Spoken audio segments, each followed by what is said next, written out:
गुरु अलेख महिमा शरण अलेख महिमा शरण अलेख महिमा शरण। नमस्कार प्रिय दर्शक बंधु, आम बर्तमान अच्छु आम अनुगुल जिलार कोलाड़ ग्राम।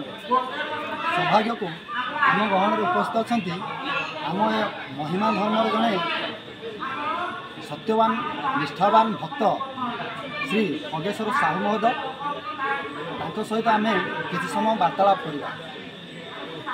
पूर्वर मुझे जनइवा चाहे ये खगेश्वर साहू महोदय महिमा धर्म ग्रहण कला दिन मुखर जहाँ शुणुचु से दिन ठारू टिके हेले थंडा कि मुंड बथा आज पर्यटन होना जहाँ से व्यक्त कर तेणुक चाहतु सहित आम किसी समय कथबार्ता कर।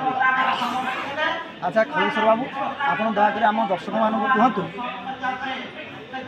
प्रथम आप परिचय प्रदान कर। मोर परिचय हूँ मोर ना हूँ खगेश्वर साहू।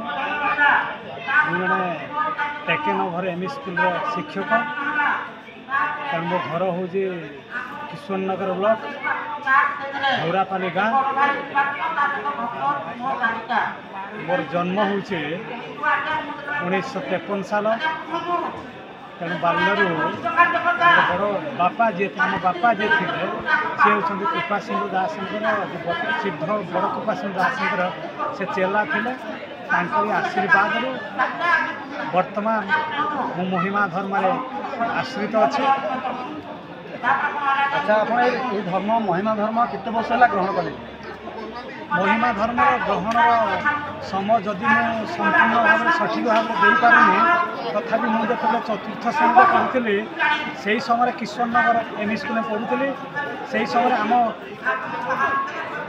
पाठ पढ़ा समय आमको चारणा क्लास फंड खोल जाए जहाँ पैसा हुए वर्ष भोजी हुए से भोजी सब गोटे माछ मांसर आमिषर व्यवस्था हुए।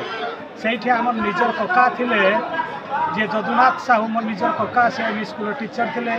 सी किए कौन खाइब बोली से समय पचारि मत कहली मु तो मांस खाइबी माछ खाइबी तेणु मो निरामिष व्यवस्था कर ना ना तू खाइबा पड़ो। कहल ना बापा बारण करेंगे माँ बापा बारण करेंगे।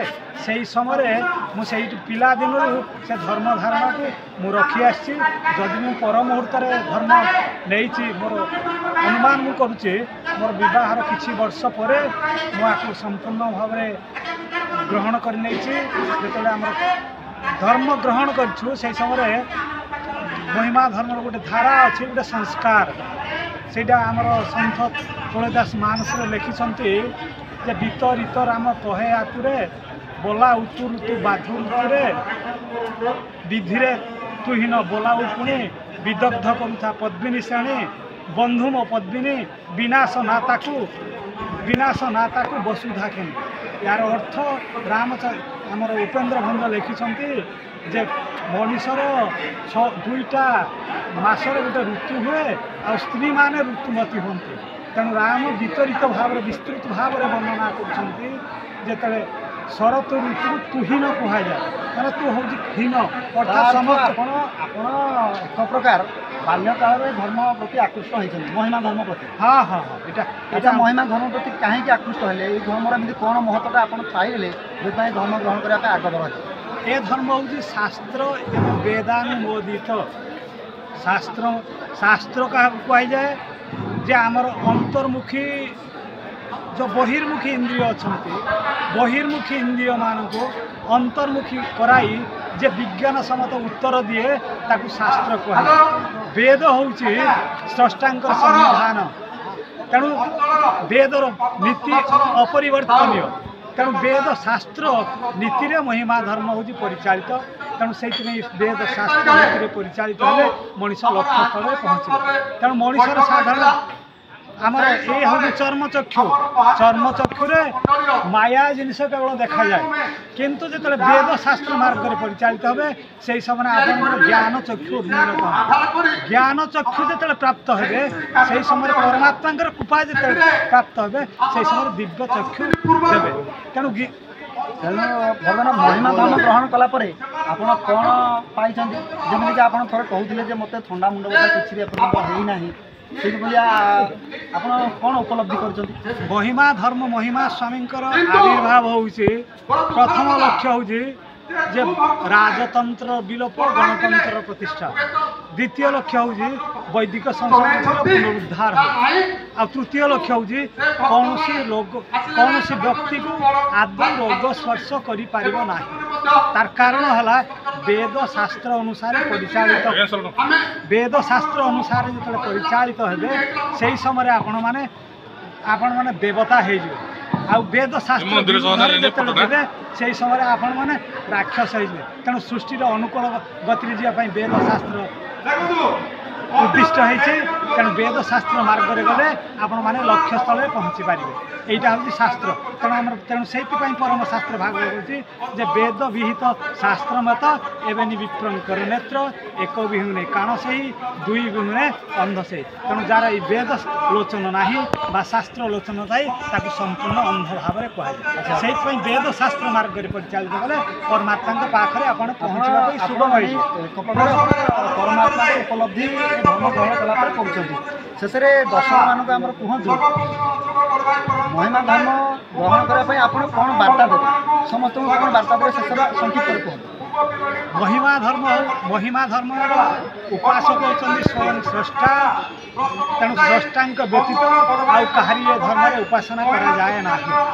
তেণু মহিমা ধর্মকে সত্য ধর্ম কুহযায়। সত্য কাহাকে কুহযায়? ভাগবতর বাণী হল যাহাঙ্ক আদ্য মধ্য অন্তে বিনাশ ন হুয়ে প্রমাদে তাহাকে সত্য তত্ত্ব জানি অধিক মিথ্যা পরিবাণী।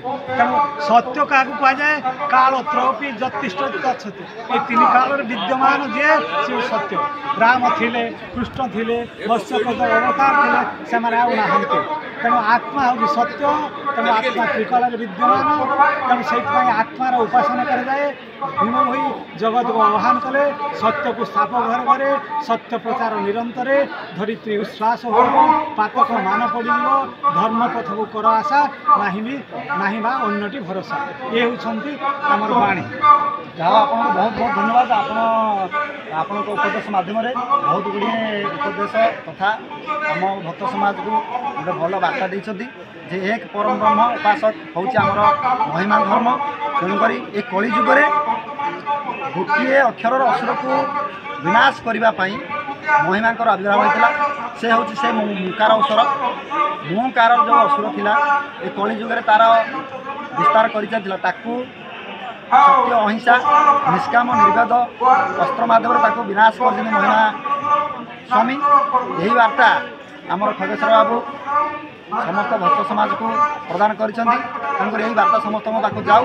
ସମସ୍ତଙ୍କ ମନରୁ ଅହଙ୍କାର ଭାବ ଦୂର ହୋଇଗଲେ ତାଙ୍କର ମନ କେବଳ ଗୋଟିଏ ପରବ୍ରହ୍ମଙ୍କର ଉପାସକ ହୋଇପାରିବେ। ତେଣୁ ଏତିକି କହି ଆମେ ଆମର ବାର୍ତ୍ତାଳାପ ସମାପ୍ତ କରୁଛୁ। ଗୁରୁ ବ୍ରହ୍ମ ମହିମା ଅଲେଖ।